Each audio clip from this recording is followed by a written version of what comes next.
রহমান রহিম আল্লাহ তাআলার নামে। যারা আল্লাহ তাআলাকে অস্বীকার করেছে তারা কখনো হয়তো চাইবে যদি সত্যি সত্যি তারা মুসলমান হয়ে যেত। হে নবী, তুমি নিজ নিজ অবস্থার উপর তাদের ছেড়ে দাও। তারা খাওয়া দাওয়া করুক, ভোগ উপভোগ করতে থাকুক, মিথ্যা আশা তাদের মোহাচ্ছন্ন করে রাখুক। অচিরেই তারা জানতে পারবে কোন প্রতারণার জালে তারা আটকে পড়েছিল। যে কোনো জনপদকেই আমি ধ্বংস করি না কেন, তার ধ্বংসের জন্য একটি সুনির্দিষ্ট সময় আগে থেকে লিখিত থাকে। কোন জাতি তার ধ্বংসের কাল যেমন ত্বরান্বিত করতে পারে না, তেমনি তা বিলম্বিতও করতে পারে না। তারা বলে, ওহে, যার উপর কোরআন নাজিল করা হয়েছে তুমি অবশ্যই একজন উন্মাদ ব্যক্তি। তুমি সত্যবাদী নবী হলে আমাদের সামনে ফেরেশতাদের নিয়ে আসো না কেন? হে নবী, তুমি তাদের বলো, আমি ফেরেশতাদের কখনো কোনো সঠিক কারণ ছাড়া নাজিল করি না। তাছাড়া একবার যদি আযাবের আদেশ নিয়ে ফেরেশতারা এসেই যায় তবে তো আর তাদের কোনো অবকাশই দেয়া হবে না। আমি উপদেশ সম্বলিত কোরআন নাজিল করেছি এবং আমি একে সংরক্ষণ করি। তোমার আগেও পূর্ববর্তী জাতিসমূহের মাঝে আমি রসুল পাঠিয়েছিলাম। তাদের কাছে এমন একজন রসুল আসেনি যার সাথে তারা ঠাট্টা বিদ্রুপ করেনি।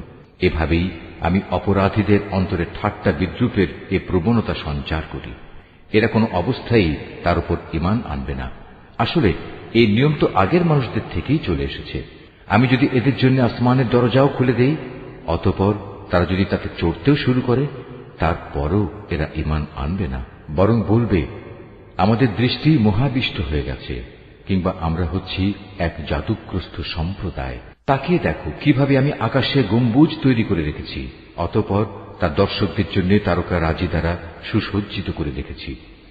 তাকে আমি প্রতিটি অভিশপ্ত শয়তান থেকে হেফাজত করে রেখেছি। হ্যাঁ, যদি কেউ চুরি করে ফেরেশতাদের কোনো কথা শুনতে চায়, তাহলে সাথে সাথেই একটি প্রদীপ্ত উল্কা তার পেছনে ধাওয়া করে। আমি জমিনকে বিস্তৃত করে বিছিয়ে দিয়েছি, ওতে আমি পর্বতমালাকে পেরেকের মতো গেড়ে দিয়েছি, যেন তা নড়াচড়া করতে না পারে, এবং তাতে প্রতিটি জিনিস আমি সুপরিমিতভাবে উৎপাদন করেছি। ওতে আমি জীবিকার ব্যবস্থা করেছি তোমাদের জন্য এবং অন্য সব সৃষ্টির জন্য, যাদের কারোই রিজিক দাতা তোমরা নও। কোন জিনিস এমন নেই যার ভাণ্ডার আমার হাতে নেই, কিন্তু তা আমি সুনির্দিষ্ট একটি পরিমাণ ছাড়া সরবরাহ করি না। আমি বৃষ্টিগর্ভ বায়ু প্রেরণ করি, অতঃপর আমি আকাশ থেকে পানি বর্ষণ করি, অতঃপর আমি তোমাদের তা পান করতে দেই। তোমরা নিজেরা তো তার এমন কোন ভাণ্ডার জমা করে রাখোনি যে সেখান থেকে এসব সরবরাহ আসছে। আমি তোমাদের জীবন দান করি, আবার আমি তোমাদের মৃত্যু ঘটাই। সর্বশেষে আমি হব সব কিছুর নিরঙ্কুশ মালিক। তোমাদের আগে যারা এ জমিন থেকে গত হয়ে গেছে তাদের যেমন আমি জানি, তেমনি তোমাদের পরবর্তীদেরও আমি ভালো করে জানি। নিঃসন্দেহে তোমার মালিক একদিন তাদের সবাইকে একত্রিত করবেন। তিনি অবশ্যই প্রবল প্রজ্ঞাময়, সর্বজ্ঞ। অবশ্যই আমি মানুষকে ছাঁচে ঢালা শুকনো ঠনঠনে মাটি থেকে পয়দা করেছি। আর হ্যাঁ, জিন তাকে আমি আগেই আগুনের উত্তপ্ত শিখা থেকে সৃষ্টি করেছি। স্মরণ করো, যখন আমি ফেরেশতাদের বলেছিলাম আমি অচিরেই ছাঁচে ঢালা ঠনঠনে শুকনো মাটি থেকে মানুষ পয়দা করতে যাচ্ছি, অতঃপর যখন আমি তাকে পুরোপুরি সুঠাম করে নেব এবং আমার রূহ থেকে কিছু তাতে ফুঁকে দেব, তখন তোমরা সবাই তার সামনে সেজদা অবনত হয়ে যাবে। অতঃপর আল্লাহর আদেশে ফেরেশতারা সবাই সেজদা করল, একমাত্র ইবলিস ছাড়া। সে সেজদাকারীদের দলভুক্ত হতে অস্বীকার করল। আল্লাহ তাআলা বললেন, তোমার কি হলো, তুমি যে সেজদাকারীদের দলে শামিল হলে না? সে বলল, হে আল্লাহ, আমি কখনো এমন মানুষের জন্য সেজদা করতে পারি না যাকে তুমি ছাঁচে ঢালা শুকনো ঠনঠনে মাটি থেকে বানিয়েছ। আল্লাহ তাআলা বললেন, তাই যদি বলো তাহলে তুমি এক্ষুনি এখান থেকে বেরিয়ে যাও, কেননা আজ থেকে তুমি অভিশপ্ত। হিসাব নিকাশের দিন পর্যন্ত তোমার উপর অভিশাপ। সে বলল, হে মালিক, তাহলে তুমিও আমাকে সেদিন পর্যন্ত অবকাশ দাও যেদিন সবাইকে পুনরায় জীবিত করা হবে। আল্লাহ তাআলা বললেন, হ্যাঁ, যাও। যাদের এ অবকাশ দেয়া হয়েছে তুমিও তাদের অন্তর্ভুক্ত হলে। এ অবকাশ সুনির্দিষ্ট সময় আসার দিন পর্যন্ত। সে বলল, হে আমার মালিক, তুমি যেভাবে আজ আমাকে পথভ্রষ্ট করে দিলে, আমিও তোমার শপথ করে বলছি, আমি মানুষদের জন্য পৃথিবীতে তাদের গুনাহের কাজসমূহ শোভন করে তুলব এবং তাদের সবাইকে আমি পথভ্রষ্ট করে ছাড়ব। তবে তাদের মধ্যে যারা তোমার খাঁটি বান্দা, তাদের কথা আলাদা। আল্লাহ তাআলা বললেন, পরীক্ষা নিরীক্ষার মাধ্যমে এটাই আমার কাছ পর্যন্ত পৌঁছানোর সহজ সরল পথ। হ্যাঁ, এ গোমরা মানুষদের মধ্যে যারা তোমার অনুসরণ করবে, তারা ছাড়া আমার যারা খাঁটি বান্দা, তাদের উপর তোমার কোনো আধিপত্য চলবে না। আর অবশ্যই জাহান্নাম হচ্ছে তাদের সবার প্রতিশ্রুত আশ্রয়। তাতে থাকবে 7টি বিশালকায় দরজা। আবার এগুলোর প্রতিটি দরজা দিয়ে প্রবেশ করার জন্য থাকবে শয়তানের অনুসারীদের একটা নির্দিষ্ট অংশ। এর বিপরীত যারা আল্লাহ তাআলাকে ভয় করে, তারা অবশ্যই সেদিন জান্নাত ও ঝর্ণাধারার বহুমুখী নিয়ামতে অবস্থান করবে। এই বলে তাদের অভিবাদন জানানো হবে, তোমরা শান্তি ও নিরাপত্তার সাথে সেখানে প্রবেশ করো।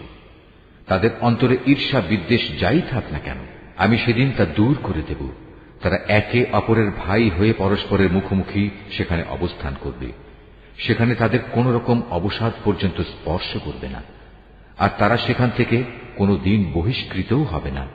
হে নবী, তুমি আমার বান্দাদের কথা বলে দাও, আমি যেমন ক্ষমাশীল ও পরম দয়ালু, তেমনি আমার আযাবও হচ্ছে অত্যন্ত কঠোর। হে নবী, তুমি তাদের ইব্রাহিমের মেহমানদের কাহিনী শোনাও। যখন তারা তার কাছে হাজির হয়ে বলল, তোমার উপর সালাম, তখন সে তাদের ভাবভঙ্গি দেখে বলল, আমরা অবশ্যই তোমাদের ব্যাপারে শঙ্কিত। ওরা বলল, না, তুমি আশঙ্কা করো না, আমরা তোমাকে এক জ্ঞানবান সন্তানের সুসংবাদ দিচ্ছি। সে বলল, তোমরা আমাকে সন্তানের সুসংবাদ দিচ্ছ, অথচ বার্ধক্যজনিত অবস্থা আমাকে স্পর্শ করে ফেলেছে। অতঃপর এ অবস্থায় তোমরা আমাকে কিসের সুসংবাদ শোনাচ্ছ? তারা বলল, হ্যাঁ, আমরা তোমাকে সঠিক সুসংবাদই দিচ্ছি, অতএব তুমি হতাশাগ্রস্তদের দলভুক্ত হও না। সে বলল, গোমরা ব্যক্তি ছাড়া আল্লাহর রহমত থেকে কে নিরাশ হতে পারে? হে আল্লাহর পাঠানো ফেরেশতারা, বলো, আমাকে এ সুসংবাদ দেয়া ছাড়া তোমাদের সামনে আর কি অভিযান রয়েছে? তারা বলল, হ্যাঁ, আমাদের এক নাফরমান জাতির বিরুদ্ধে অভিযানে পাঠানো হয়েছে, যারা অচিরেই বিনাশ হয়ে যাবে। তবে লুতের আপনজনরা বাদে আমরা সবাই আযাবের সময় তাদের সবাইকে উদ্ধার করব, কিন্তু তার স্ত্রীকে নয়। আল্লাহ তাআলা তার ব্যাপারে বলেন, আমি এই সিদ্ধান্ত নিয়েছি, সে আযাবের সময় পশ্চাৎবর্তী দলভুক্ত হয়ে থাকবে। যখন সে ফেরেশতারা লুতের পরিবার পরিজনদের কাছে এসে হাজির হল, তখন লুত বলল, আপনারা তো দেখছি অপরিচিত ধরনের লোক। তারা বলল, না, আসলে তা নয়, আমরা তাদের কাছে সে আযাবের বিষয়টা নিয়ে এসেছি, যার ব্যাপারে তারা ছিল সন্দিগ্ধ। আমরা তোমার কাছে সত্য সংবাদ নিয়ে এসেছি এবং আমরা হচ্ছি সত্যবাদী। সুতরাং তুমি রাতের কিছু অংশ থাকতে তোমার লোকজন সহ এ জনপদ থেকে বেরিয়ে পড়ো এবং তুমি নিজে তাদের পেছনে পেছনে চলতে থাকো। সাবধান, তোমাদের মধ্যে কেউ যেন পেছনে ফিরে না তাকায়। ঠিক যেদিকে যাওয়ার জন্য তোমাদের আদেশ করা হবে সেদিকে চলতে থাকবে। ইতিমধ্যে আমি তার কাছে এ ফয়সালা পাঠিয়ে দিয়েছি যে এ জনপদের মানুষগুলোকে ভোর হতেই মূলোৎপাটিত করে দেয়া হবে। ইতিমধ্যে নগরের অধিবাসীরা উল্লসিত হয়ে লুতের কাছে এসে হাজির হল। এদের আসতে দেখে সে বলল, হে আমার দেশবাসী, এরা হচ্ছে আমার মেহমান। এদের সাথে অশালীন আচরণ করে তোমরা আমাকে অপমান করো না। তোমরা আল্লাহ তাআলাকে ভয় করো এবং আমাকে এদের সামনে হেয় করো না। তারা বলল, আমরা কি তোমাকে দুনিয়া জোড়া মানুষের মেহমানদারি করা থেকে নিষেধ করিনি? এদের উক্তি শুনে সে বলল, একান্তই যদি তোমরা কিছু কামনা বাসনা চরিতার্থ করতে চাও, তবে এখানে আমার জাতির মেয়েরা রয়েছে, এদের বিয়ে করে তোমরা নিজেদের প্রয়োজন মেটাতে পারো। আল্লাহ তাআলা বললেন, হে নবী, তোমার জীবনে শপথ করে বলছি, সেদিন এরা নিদারুণ এক নেশায় বিভোর হয়ে পড়েছিল। আল্লাহর গজবের কোনো কথাই এরা বিশ্বাস করল না। অতঃপর সূর্যোদয়ের সাথে সাথেই এক মহান আদেশে তাদের উপর আঘাত হানল। তারপর আমি নগরগুলো উল্টিয়ে দিলাম এবং ওদের উপর পাকানো মাটির পাথরের বৃষ্টি বর্ষণ করলাম। অবশ্যই এ ঘটনার মাঝে পর্যবেক্ষণ সম্পন্ন মানুষদের জন্য শিক্ষার বহু নিদর্শন রয়েছে। ধ্বংসস্তূপের নিদর্শন হিসেবে তা আজও রাস্তার পাশে দাঁড়িয়ে আছে। অবশ্যই এর মাঝে ঈমানদারদের জন্য আল্লাহর নিদর্শন মজুদ রয়েছে। লুতের জাতির মতো আইকার অধিবাসীরাও জালেম ছিল। অতঃপর আমি তাদের কাছ থেকেও তাদের নাফরমানির প্রতিশোধ নিয়েছি।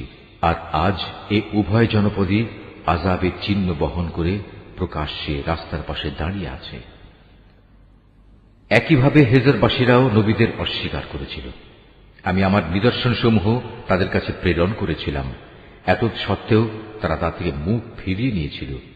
তারা পাহাড় কেটে কেটে নিজেদের জন্য ঘর বানাতো এ আশায় যে তারা সেখানে নিশ্চিন্তে জীবন কাটাতে পারবে। অতঃপর নাফরমানির জন্য একদিন প্রত্যুষে তাদের উপর মহান আদেশে আঘাত হানল। সুতরাং তারা জীবনভর যা কিছু কামাই করেছে আল্লাহর গজবের সামনে তা কোনোই কাজে আসেনি। জেনে রেখো, আকাশমালা, জমিন এবং এ দুইয়ের মাঝখানে যা কিছু আছে তার কোনোটাই আমি অযথা পয়দা করিনি। অবশ্যই সব কিছু শেষে একদিন কিয়ামত আসবে এবং এ সৃষ্টিলীলা ধ্বংস হয়ে যাবে। অতএব হে নবী, তুমি পরম ঔদাসীন্যের সাথে ওদের উপেক্ষা করো। নিশ্চয়ই তোমার মালিক হচ্ছেন এক মহাস্রষ্টা, মহাজ্ঞানী। অবশ্যই আমি তোমাকে 7 আয়াত বিশিষ্ট একটি সূরা দিয়েছি, যা নামাজের ভেতর ও বাইরে বারবার পঠিত হয়। আরো দিয়েছি জীবনের বিধান হিসেবে মহান গ্রন্থ কোরআন। আমি এই কাফেরদের মাঝে কিছু লোককে ভোগ বিলাসের যে উপকরণ দিয়েছি তার প্রতি তুমি কখনো তোমার দু চোখ তুলে তাকাবে না। তাদের উপর তুমি কোনো ক্ষোভ করবে না। ওদের কথা বাদ দিয়ে বরং তুমি ঈমানদারদের দিকে ঝুঁকে থেকো। সবাইকে বলে দাও, আমি হচ্ছি জাহান্নামের সুস্পষ্ট সতর্ককারী মাত্র। যারা বিভিন্ন দলে বিভক্ত তাদের ওপরও আমি এভাবেই কিতাব নাজিল করেছিলাম। এরা হচ্ছে সেসব লোক যারা কোরআনকে টুকরো টুকরো করেছে। সুতরাং হে নবী, তোমার মালিকের শপথ, ওদের সবার কাছে আমি অবশ্যই প্রশ্ন করব সেসব বিষয়ে যা কিছু আচরণ তারা কোরআনের সাথে করত। অতএব তোমাকে যে আদেশ দেয়া হয়েছে তুমি খোলাখুলি জনসমক্ষে তা বলে দাও, এবং এর পরেও যারা আল্লাহ তাআলার সাথে শরীক করে তাদের তুমি উপেক্ষা করো। এই বিদ্রুপকারী ব্যক্তিদের মোকাবেলায় আমিই তোমার জন্য যথেষ্ট। যারা আল্লাহর সাথে অন্যকে মাবুদ বানিয়ে নিয়েছে তারা অচিরেই জানতে পারবে তারা কত গোমরাহিতে নিমজ্জিত ছিল। হে নবী, আমি একথা ভালো করেই জানি, ওরা যা কিছু বলে তাতে তোমার অন্তর সংকুচিত হয়। অতএব তুমি তোমার মালিকের প্রশংসা দ্বারা তার পবিত্রতা ঘোষণা করো এবং তুমিও সাজদাকারীদের দলে শামিল হয়ে যাও।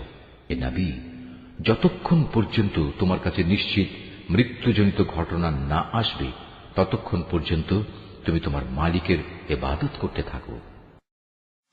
সূরা আন-নাহল। রহমান রহিম আল্লাহ তাআলার নামে। এ বুঝি আল্লাহ তাআলার আযাবের আদেশ এসে গেল? অতএব হে কাফেররা, এর জন্য তোমরা মোটেই তাড়াহুড়ো করো না। তিনি মহিমান্বিত। এ জালেম লোকেরা তার সাথে অন্যদের যেভাবে শরীক করে তিনি তার অনেক ঊর্ধ্বে। তিনি ওহী দিয়ে তার আদেশ বলে তার যে বান্দার উপর চান ফেরেশতাদের পাঠান।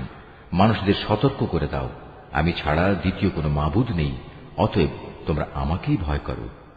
তিনি আসমান সমূহ ও জমিনকে যথাবিধি তৈরি করেছেন। তারা যাদের তার সাথে শরীক করে তিনি তার চাইতে অনেক ঊর্ধ্বে। তিনি ক্ষুদ্র একটি শুক্র কণা থেকে যে মানুষ তৈরি করেছেন, আশ্চর্যের ব্যাপার, সে এখানে এসে স্বয়ং তার স্রষ্টার সাথেই প্রকাশ্য বিতর্ককারী বনে গেল। তিনি চতুষ্পদ জানোয়ার পয়দা করেছেন। তোমাদের জন্য ওতে শীত বস্ত্রের উপকরণ সহ আরো অনেক ধরনের উপকার রয়েছে। সর্বোপরি তাদের কিছু অংশ তোমরা তো আহারও করে থাকো।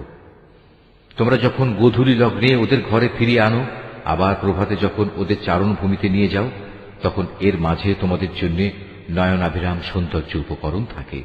তোমাদের পণ্য সামগ্রীর বোঝাও তারা এমন দূর দূরান্তের শহরে বন্দরে নিয়ে যায় যেখানে প্রাণান্তকর কষ্ট ব্যথি রেখে তোমরা কোনো দিনই সেসব পণ্য নিয়ে পৌঁছতে পারতে না।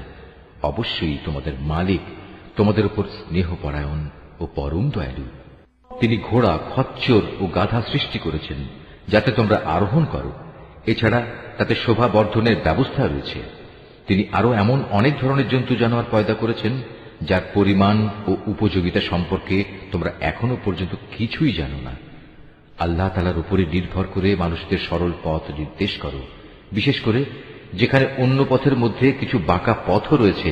তিনি যদি চাইতেন তাহলে তিনি সবাইকেই সরল পথে পরিচালিত করতে পারতেন। তিনি আসমান থেকে তোমাদের জন্য পানি বর্ষণ করেন। তার কিছু অংশ হচ্ছে পান করার, আর কিছু অংশ এমন সেখানে তা দ্বারা গাছপালা জন্মায় যাতে তোমরা জন্তু জানোয়ারদের প্রতিপালন করো। সে পানি দ্বারা তিনি তোমাদের জন্য শস্য উৎপাদন করেন।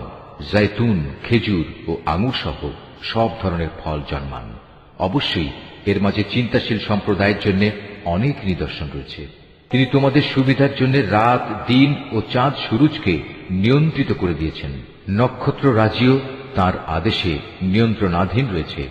অবশ্যই এর মাঝে তাদের জন্য প্রচুর নিদর্শন রয়েছে যারা বোধ শক্তি সম্পন্ন। রং বেরঙের আরো অনেক বস্তুও তিনি তোমাদের নিয়ন্ত্রণাধীন করেছেন, যা পৃথিবীর বুকে তিনি তোমাদের জন্য সৃষ্টি করে রেখেছেন।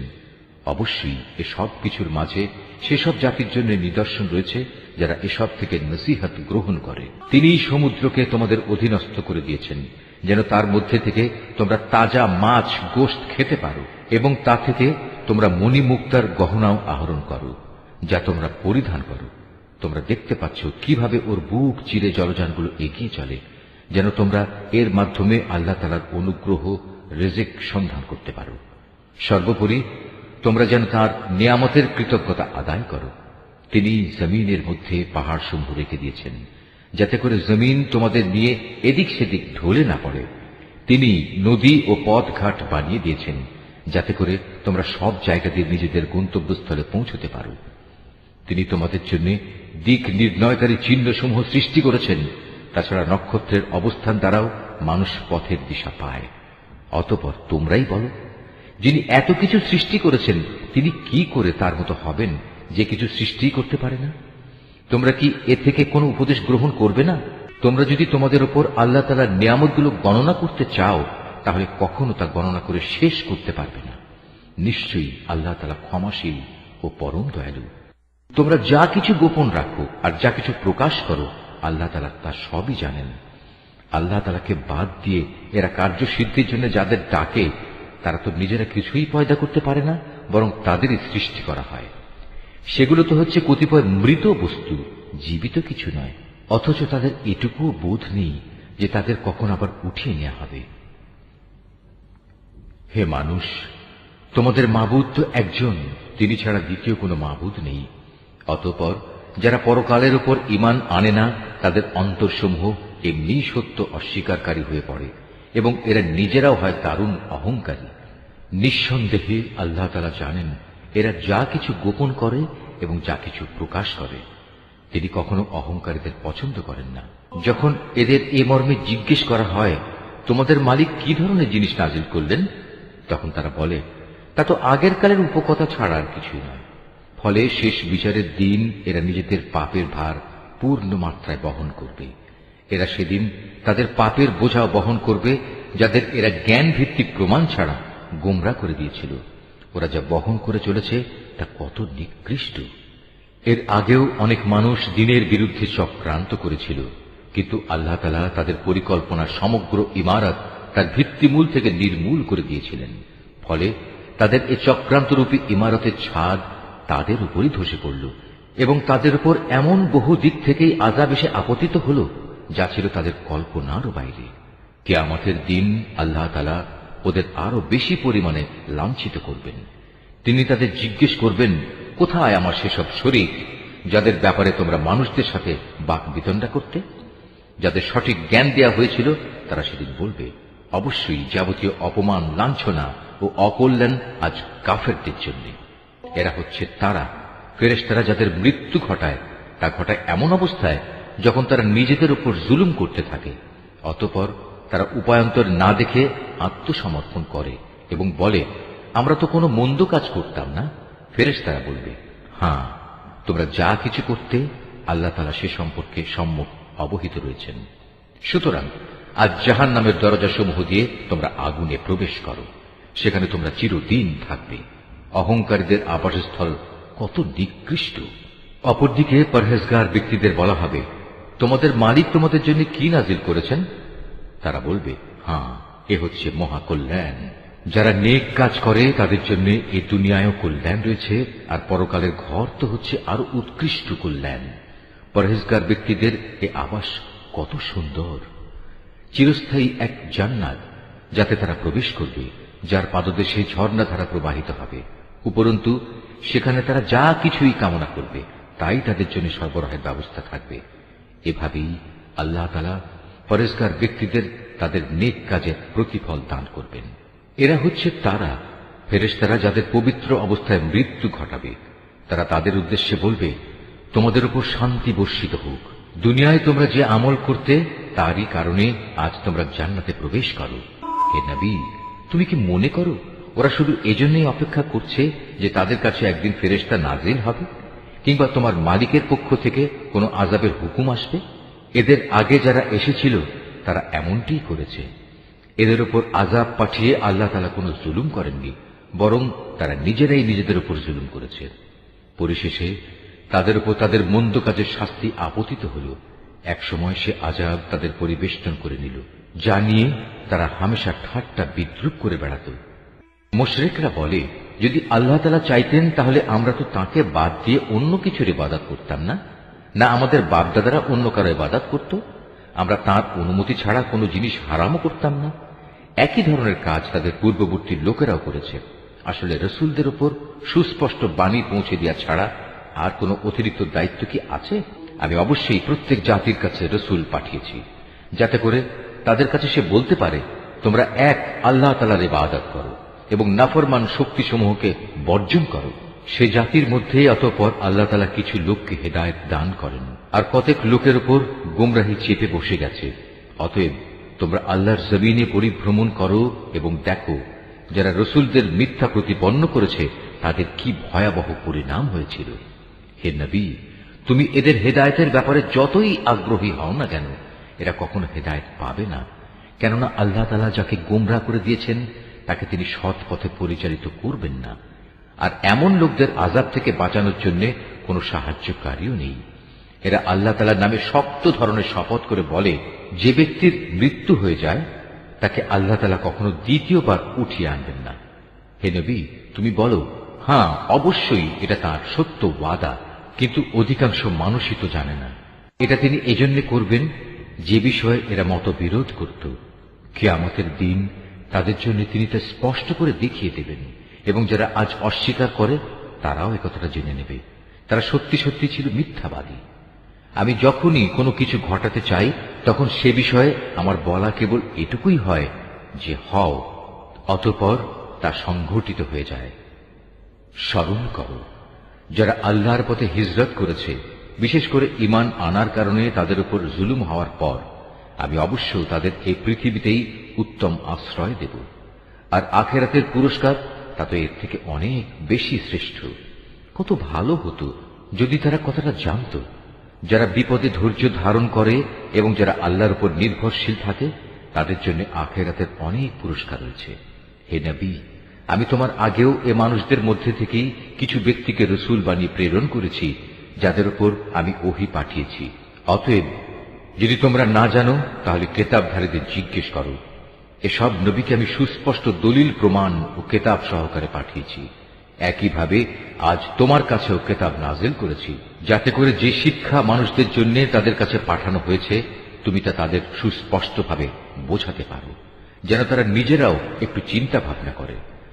যারা আল্লাহ তাআলা ও তার রসুলের বিরুদ্ধে হীন চক্রান্ত করে তারা কি এ বিষয়ে নিশ্চিত ও নিরাপদ হয়ে গেছে সে আল্লাহ তাআলা এজন্য তাদের ভূগর্ভে ধসিয়ে দেবেন না, কিংবা এমন কোন দিক থেকে তাদের উপর আযাব এসে আপতিত হবে না যা তারা কখনো চিন্তাও করতে পারেনি, কিংবা তাদের তিনি এমন সময় পাকড়াও করবেন না যখন তারা চলাফেরা করতে থাকবে। এরা কখনোই তাকে তার কোনো কাজে অক্ষম করে দিতে পারবে না, অথবা এমন হবে না যে প্রথমে তিনি তাদের কিছু দূর চলতে দেবেন অতঃপর পাকড়াও করবেন।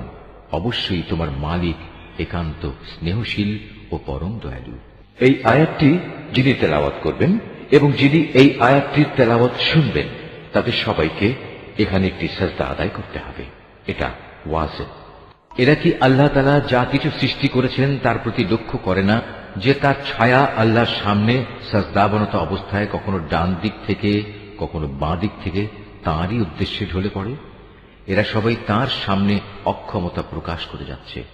যা কিছু আছে আসমান সমূহে এবং এ জমিনে বিচরণশীল যা কিছু আছে যত ফেরেশতাকুল, তারা সবাই আল্লাহকে সাজদা করে যাচ্ছে। এদের কেউই নিজেদের বড়াই জাহির করে না, উপরন্তু তারা ভয় করে তাদের মালিককে, যিনি তাদের উপর পরাক্রমশালী। তাঁর পক্ষ থেকে তাদের যা আদেশ করা হয় তা তারা বিনীতভাবে পালন করে।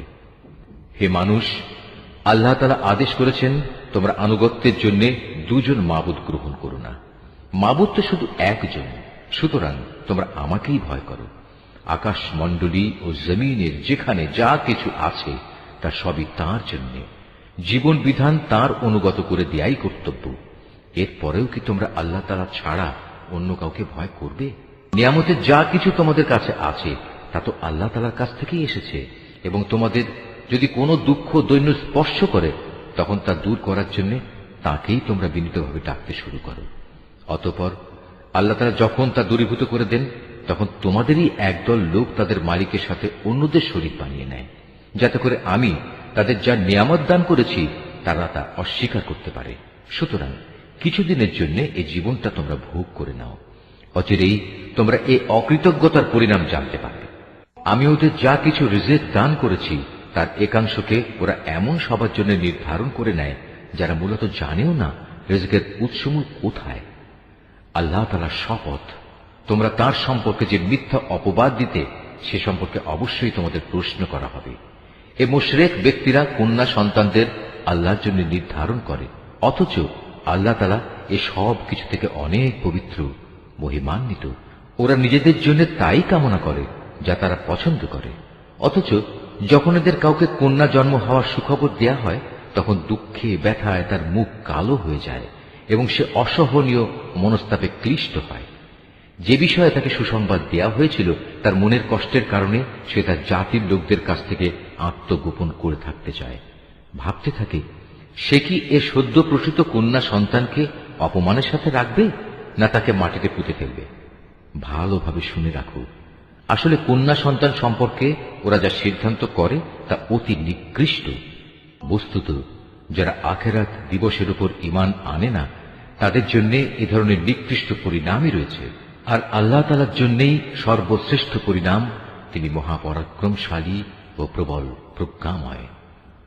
আল্লাহ তাআলা মানুষদের তাদের নাফরমানির জন্য যদি সাথে সাথেই পাকড়াও করতেন তাহলে এই জমিনের বুকে কোনো একটি বিচরণশীল জীবকেই তিনি ছেড়ে দিতেন না, কিন্তু আল্লাহ তাআলা তাদের এক বিশেষ সময়সীমা পর্যন্ত অবকাশ দেন। অতঃপর যখন অবকাশের সে সময় তাদের সামনে এসে হাজির হয় তখন তারা যেমন মুহূর্তকালও বিলম্ব করতে পারে না, তেমন তাকে তারা একটুখানি এগিয়েও আনতে পারে না। এরা আল্লাহ তাআলার জন্য সে বিষয়টি প্রস্তাব করে যা স্বয়ং তারা নিজেদের জন্য পছন্দ করে না। তাদের জিহ্বা তাদের জন্য মিথ্যা কথা বলে যে পরকালে তাদের জন্য সব কল্যাণ রয়েছে, অথচ তাদের জন্য সেখানে থাকবে জাহান্নামের আগুন এবং তারাই সেখানে সবার আগে নিক্ষিপ্ত হবে। হে নবী, আল্লাহর শপথ, তোমার আগেও আমি জাতিসমূহের কাছে নবী পাঠিয়েছিলাম, অতঃপর শয়তান তাদের খারাপ কাজসমূহ তাদের জন্য শোভনীয় করে দিয়েছিল। সে শয়তান আজও তাদের বন্ধু হিসেবে হাজির আছে। তাদের সবার জন্যই রয়েছে কঠোর আযাব। হে নবী, আমি তোমার উপর এই কিতাব এজন্যই নাযিল করেছি যেন তুমি তাদের সামনে সেই বিষয়সমূহ সুস্পষ্ট করে পেশ করতে পারো যা নিয়ে তারা মতবিরোধ করত। বস্তুত এই কিতাব হচ্ছে ঈমানদার লোকদের জন্য হিদায়াত ও আল্লাহ তাআলার অনুগ্রহ স্বরূপ। আল্লাহ তাআলা আসমান থেকে পানি বর্ষণ করেন, অতঃপর একবার মুর্দা হয়ে যাওয়ার পর সে পানি দিয়ে তিনি জমিনকে জীবিত করে তোলেন। অবশ্যই এতে আল্লাহর কুদরতের বহু নিদর্শন রয়েছে সে জাতির জন্য যারা আল্লাহর কথা কান দিয়ে শোনে। অবশ্যই তোমাদের জন্য গৃহপালিত জন্তু জানোয়ারের মাঝে প্রচুর শিক্ষার বিষয় রয়েছে। তাদের উদরস্থিত দুর্গন্ধময় গোবর ও নাপাক রক্তের মধ্যে থেকে নিঃসৃত পানীয় খাঁটি দুধ আমি তোমাদের পান করাই। পানকারীদের জন্য এটি বিশুদ্ধ ও সুস্বাদু। খেজুর এবং আঙুর ফলের মধ্যেও শিক্ষণীয় বিষয় রয়েছে। তা থেকে তোমরা নেশাকর হারাম জিনিস যেমন বের করে আনছো, তেমনি তা থেকে হালাল এবং উত্তম রিজিকও তোমরা লাভ করছো। নিঃসন্দেহে এতে আল্লাহর কুদরতের অনেক নিদর্শন আছে তাদের জন্য যারা জ্ঞান সম্পন্ন সম্প্রদায়ের লোক। তোমার মালিক মৌমাছিকে এ নির্দেশ দিয়েছেন, পাহাড়ের গায়ে গাছের ডালে এবং অন্য কিছুর উপর যা তোমরা বানাও তার উপর নিজেদের থাকার জায়গা নির্মাণ করো, অতঃপর প্রত্যেক ফল থেকে রস আহরণ করে তা খেতে থাকো। অতঃপর তোমার মালিকের নির্ধারিত পথ ধরে পূর্ণ আনুগত্যের সাথে সেদিকে এগিয়ে চলো। এভাবে তার পেট থেকে রং বেরঙের পানীয় দ্রব্য বের হয় যার মধ্যে মানুষদের নিরাময়ের ব্যবস্থা রয়েছে। অবশ্য এতেও নিদর্শন রয়েছে সে সম্প্রদায়ের জন্য যারা আল্লাহর এই সৃষ্টি বৈচিত্র্য নিয়ে চিন্তা করে। আল্লাহ তাআলাই তোমাদের সৃষ্টি করেছেন, অতঃপর তিনিই তোমাদের মৃত্যু দেবেন। তোমাদের কোনো ব্যক্তি এমনও হবে যে সে বৃদ্ধ বয়সের দুর্বলতম স্তর পর্যন্ত পৌঁছে যাবে। এতে করে কৈশোরে এবং যৌবনে কোনো বিষয় জানার পর সে পুনরায় অজ্ঞ হয়ে যাবে। আল্লাহ তাআলা অবশ্যই সর্বজ্ঞ, তিনি সর্বশক্তিমান। আল্লাহ তাআলা তোমাদের কাউকে কারো উপর রিজিকের ব্যাপারে প্রাধান্য দিয়ে রেখেছেন। অতঃপর যাদের এ ব্যাপারে শ্রেষ্ঠত্ব দেয়া হয়েছে তারা আবার তাদের অধীনস্থ দাস দাসীদের নিজেদের সামগ্রী থেকে কিছুই দিতে চায় না। তাদের আশঙ্কা হচ্ছে এমনটি করলে এই ব্যাপারে তারা উভয়ে সমান পর্যায়ের হয়ে যাবে। তবে কি এরা আল্লাহর এই নিয়ামত অস্বীকার করে? আল্লাহ তাআলাই তোমাদের মধ্যে থেকে তোমাদের জোড় পয়দা করেছেন এবং তোমাদের এই যুগল দম্পতি থেকে তিনি তোমাদের পুত্র পৌত্রাদি সৃষ্টি করেছেন এবং তিনি তোমাদের উত্তম রিজিক দান করেছেন। তারপরেও কি এরা বাতিলের উপর বিশ্বাস স্থাপন করবে আর আল্লাহর নিয়ামতকে অবিশ্বাস করবে? এবং এরা কি আল্লাহ তাআলাকে বাদ দিয়ে তাদের বানানো মাবুদের গোলামি করবে, যাদের আকাশ মণ্ডলী ও জমিনের কোথাও থেকে কোনো প্রকার রিজিক সরবরাহ করার কোনো ক্ষমতা নেই? সুতরাং হে মানুষ, তোমরা আল্লাহ তাআলার কোনো সদৃশ্য দাঁড় করিও না। অবশ্যই আল্লাহ তাআলা সব কিছু জানেন, তোমরা কিছুই জানো না।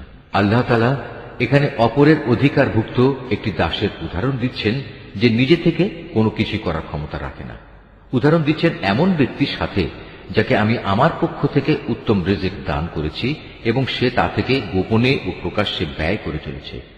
তোমরা কি মনে করো এরা উভয় সমান? না, কখনো নয়। সমস্ত প্রশংসা আল্লাহ তাআলার জন্য, কিন্তু এদের অধিকাংশ মানুষই কিছু জানে না। আল্লাহ তাআলা আরো দুজন মানুষের উদাহরণ দিচ্ছেন। তাদের একজন হচ্ছে মূক, সে কোনো কিছুই নিজে থেকে করতে বা বলতে পারে না। সে সবসময় নিজের মনিবের উপর বোঝা হয়ে থাকে। যেখানেই তাকে সে পাঠায় না কেন সে কোনো ভালো কিছু নিয়ে আসতে পারে না। এ অক্ষম ব্যক্তিটি কি সমান হতে পারে সে ব্যক্তি যে নিজে মূক তো নয়, বরং সে অন্য মানুষদের ন্যায় কাজের আদেশ দিতে সক্ষম? সর্বোপরি যে ব্যক্তি সহজ সরল পথের উপর আছে। আসমান সমূহ ও জমিনে যাবতীয় অদৃশ্য জ্ঞান একমাত্র আল্লাহর জন্যই নির্দিষ্ট রয়েছে। কিয়ামত অনুষ্ঠানের ব্যাপার তো তাঁর কাছে চোখের পলকের ন্যায়, বরং তার চাইতেও নিকটবর্তী। আল্লাহ তাআলা অবশ্যই সর্ববিষয়ের উপর শক্তিমান। আল্লাহ তাআলা তোমাদের মায়ের পেট থেকে এমন এক অবস্থায় বের করে এনেছেন যে তোমরা তার কিছুই জানতে না। অতঃপর তিনি তোমাদের কান, চোখ ও দিল দিয়েছেন যাতে করে তোমরা শুকর আদায় করতে পারো। এরা কি পাখিটির দিকে তাকিয়ে দেখে না যে আকাশের শূন্য গর্ভে সহজে বিচরণ করছে? আল্লাহ তাআলা ছাড়া এমন কে আছে যিনি এদের শূন্যের মাঝে স্থির করে ধরে রাখেন? অবশ্যই এর নিপুণ ব্যবস্থাপনার মাঝে ঈমানদার সম্প্রদায়ের জন্য অনেক নিদর্শন রয়েছে। আল্লাহ তাআলাই তোমাদের জন্য তোমাদের ঘরগুলোকে শান্তির নীড় বানিয়েছেন। তিনি তোমাদের জন্য পশুর চামড়া দিয়ে তাঁবুর হালকা ঘর বানাবার ব্যবস্থা করেছেন যাতে তোমরা ভ্রমণের দিনে তা সহজভাবে বহন করে নিতে পারো। আবার কোথাও অবস্থান নেওয়ার সময়ও তা ব্যবহার করতে পারো। ওদের পশম, ওদের লোম, ওদের কেশ থেকে তিনি একটি নির্দিষ্ট মেয়াদের জন্য তোমাদের অনেক ব্যবহার উপযোগী সামগ্রী বানাবার ব্যবস্থা করে দিয়েছেন। আল্লাহ তাআলা যা কিছু সৃষ্টি করেছেন তা থেকে তিনি তোমাদের জন্য ছায়ার ব্যবস্থা করে দিয়েছেন।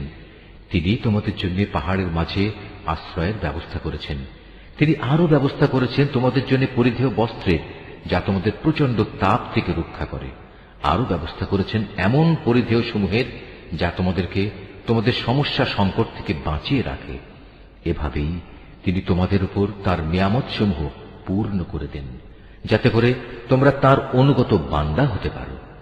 যদি তারা সত্য থেকে মুখ ফিরিয়ে নেয় তবে তুমি জেনে রেখো তাদের কাছে সুস্পষ্ট বক্তব্য পৌঁছে দেওয়া ছাড়া তোমার আর কোনোই দায়িত্ব নেই। এসব লোকেরা আল্লাহ তাআলার নিয়ামত ভালো করেই চেনে, কিন্তু এ সত্ত্বেও তারা তা অস্বীকার করে। আসলে ওদের অধিকাংশ মানুষই হচ্ছে অকৃতজ্ঞ। স্মরণ করো যেদিন আমি প্রতিটি সম্প্রদায়ের মধ্যে থেকে এক একজন সাক্ষী দাঁড় করিয়ে দেব। অতঃপর কাফেরদের কোন রকম কৈফিয়ত দেওয়ার অনুমতি দেওয়া হবে না, না তাদের সেদিন আল্লাহ সন্তুষ্টির জন্য কোনো সুযোগ দেওয়া হবে।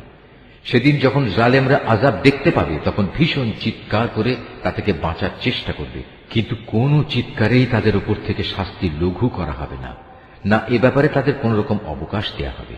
মুশরিক ব্যক্তিরা যাদের আল্লাহর সাথে শরীক করেছিল সেদিন যখন তারা সেসব লোকদের দেখবে তখন বলবে, হে আমাদের মালিক, এরাই তো সেসব লোক যাদের আমরা তোমার বদলে ডাকতাম। অতঃপর সে শরীক কিংবা মুশরিক ব্যক্তিরা উল্টো তাদের উপরেই অভিযোগ নিক্ষেপ করে বলবে, না আসলে তোমরাই হচ্ছে মিথ্যাবাদী। তখন এ মুশরিক ব্যক্তিরা আল্লাহর কাছে আত্মসমর্পণ করবে। যা কিছু কথা তারা উদ্ভাবন করত সেদিন তা নিষ্ফল হয়ে যাবে। যারা কুফরি করেছে এবং অন্য মানুষদেরও আল্লাহর পথ থেকে বাধা দিয়েছে, আমি সেদিন তাদের আযাবের উপর আযাব বৃদ্ধি করব। এটা হচ্ছে তাদের সেই অশান্তি ও ফাসাদের শাস্তি যা তারা দুনিয়ায় করে এসেছে। সেদিনের কথা স্মরণ করো যেদিন আমি প্রত্যেক সম্প্রদায়ের মধ্যে স্বয়ং তাদেরই মধ্যে থেকে তাদের উপর একজন সাক্ষী উত্থিত করব, এবং এ লোকদের উপর আমি তোমাকেও সাক্ষী রূপে নিয়ে আসব। আমি তোমার উপর কেতাব নাজিল করেছি। মুসলমানদের জন্য এই কেতাব হচ্ছে দ্বীন সম্পর্কিত সব কিছুর ব্যাখ্যা, আল্লাহর হিদায়াত ও মুসলমানদের জন্য জান্নাতের সুসংবাদ স্বরূপ। অবশ্যই আল্লাহ তাআলা ন্যায় পরায়ণতা, সদাচরণ ও আত্মীয় স্বজনকে দান করার নির্দেশ দেন, এবং তিনি অশ্লীলতা, অসৎ কাজকর্ম ও সীমা লঙ্ঘনজনিত সব কাজ থেকে নিষেধ করেন। তিনি তোমাদের এগুলো মেনে চলার উপদেশ দেন যাতে করে তোমরা এ থেকে শিক্ষা গ্রহণ করতে পারো। যখন তোমরা নিজেদের মধ্যে আল্লাহর নামে কোনো অঙ্গীকার করো তখন তা পূর্ণ করো, এবং একবার এ শপথকে পাকাপোক্ত করে নেওয়ার পর তা ভঙ্গ করো না, কেননা এ শপথের জন্য তোমরা আল্লাহকে সাক্ষী করেছ। অবশ্যই আল্লাহ তাআলা জানেন তোমরা কখন কোথায় কি করো। তোমরা কখনো সেই নারীর মতো হয়েও না যে অনেক পরিশ্রম করে নিজের জন্য কিছু সুতা কাটল, কিন্তু পরে তা নিজেই টুকরো টুকরো করে ছিঁড়ে ফেলল। তোমরা তো তোমাদের পারস্পরিক ব্যাপারে নিজেদের শপথগুলো ধোঁকা ও প্রবঞ্চনার উদ্দেশ্যে ব্যবহার করো, যাতে করে তোমাদের একদল আরেক দল থেকে অগ্রগামী হয়ে যেতে পারে। আসলে আল্লাহ তাআলা এই বিষয়টি দিয়ে তোমাদের পরীক্ষা নেন মাত্র। তাছাড়া তোমরা যেসব বিষয়ে মতবিরোধ করছো, কিয়ামতের দিন অবশ্যই তিনি তা সবার সামনে প্রকাশ করে দেবেন। আল্লাহ তাআলা যদি চাইতেন তাহলে তোমাদের সবাইকে এক জাতি বানিয়ে দিতে পারতেন। তিনি যাকে ইচ্ছা তাকে বিভ্রান্ত করেন, আবার যাকে ইচ্ছা তাকে সৎ পথে পরিচালিত করেন। তোমরা কি করতে সে সম্পর্কে তোমাদের অবশ্যই প্রশ্ন করা হবে। তোমরা তোমাদের শপথগুলো পরস্পরকে প্রবঞ্চনা করার উদ্দেশ্যে ব্যবহার করো না। এমন করলে মানুষের পা একবার স্থির হওয়ার পর পুনরায় পিছলে পড়ে যাবে, এবং আল্লাহর পথ থেকে মানুষদের বাধা দেওয়ার কারণে এ দুনিয়ায়ও তোমাদের শাস্তির স্বাদ গ্রহণ করতে হবে, এবং আখিরাতেও তোমাদের জন্য থাকবে কঠোর আযাব। তোমরা আল্লাহর নামে অঙ্গীকারকে দুনিয়ার সামান্য স্বার্থের বিনিময়ে বিক্রি করে দিও না। সততা ও বিশ্বস্ততার পুরস্কার যা আল্লাহর কাছে আছে তা তোমাদের জন্য অনেক উত্তম। যদি তোমরা জানতে যা কিছু সহায় সম্পদ তোমাদের কাছে আছে তা একদিন নিঃশেষ হয়ে যাবে, অপরদিকে আল্লাহর কাছে এর যা বিনিময় আছে তা হামেশাই বাকি থাকবে। সে আশায় যারা ধৈর্য ধারণ করেছে এবং ভালো কাজ করেছে, নিশ্চয়ই আল্লাহ তাআলা তাদের সেসব কর্মের শ্রেষ্ঠ পুরস্কার দেবেন। তোমাদের পুরুষ কিংবা নারীর মধ্যে যে ব্যক্তি কোনো নেক কাজ করবে এমতাবস্থায় যে সে হবে যথার্থ মোমেন, তাহলে অবশ্যই তাকে আমি দুনিয়ার বুকে পবিত্র জীবন যাপন করাবো, এবং আখিরাতের জীবনেও তাদের দুনিয়ার জীবনের কার্যক্রমের অবশ্যই উত্তম বিনিময় দান করব। অতঃপর তোমরা যখন কোরআন পড়তে শুরু করবে তখন বিতাড়িত শয়তানের ওয়াসওয়াসা থেকে আল্লাহর কাছে আশ্রয় চাও। যারা আল্লাহর উপর ঈমান আনে এবং যাবতীয় কার্যকলাপে তাদের মালিকের উপর ভরসা করে, তাদের উপর শয়তানের কোনোই আধিপত্য নেই। তার সব আধিপত্য তো তাদের উপরই চলে যারা তাকে বন্ধু ও অভিভাবক হিসেবে গ্রহণ করেছে, উপরন্তু যারা তার সাথে শরীক করেছে। হে নবী, আমি যখন এক আয়াত পরিবর্তন করে তার জায়গায় আরেক আয়াত নাজিল করি, অথচ আল্লাহ তাআলা যা কিছু নাজিল করেন তা তিনি ভালো করেই জানেন, তখন তারা বলে তুমি তো এগুলো এমনিই নিজ থেকে বানিয়ে দিচ্ছ। আসলে তাদের অধিকাংশ মানুষই আল্লাহর সূক্ষ্ম রহস্য জানে না। তুমি তাদের বলো, হ্যাঁ, এ কোরআনকে জিবরাইল ফেরেশতা তোমার মালিকের কাছ থেকে ঠিকভাবেই নাজিল করেছে, যাতে করে যারা আল্লাহর উপর ঈমান এনেছে তাদের তিনি সুদৃঢ় ভিত্তির উপর প্রতিষ্ঠিত করতে পারেন। সর্বোপরি এটা যেন হয় অনুগত বান্দাদের পথ নির্দেশ ও জান্নাতের সুসংবাদবাহী। নবী, আমি ভালো করে জানি এরা তোমার ব্যাপারে কি বলে। এরা বলে এ কোরআন তো একজন মানুষ এসে এ ব্যক্তিকে পড়িয়ে দিয়ে যায়, অথচ যে ব্যক্তিটির দিকে এরা ইঙ্গিত করে তার ভাষা আরবি নয়, আর এ কোরআন হচ্ছে সুস্পষ্ট আরবি ভাষা।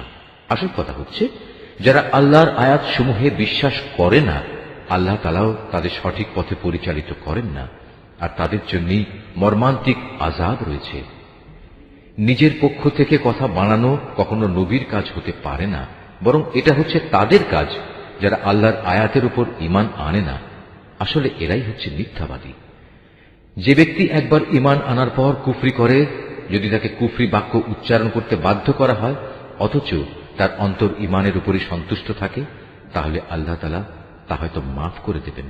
কিন্তু যে তার অন্তরকে কুফরির জন্য সদা উন্মুক্ত করে রাখে, তাদের উপর আল্লাহর গজব, তাদের জন্যই রয়েছে মর্মন্তুদ শাস্তি।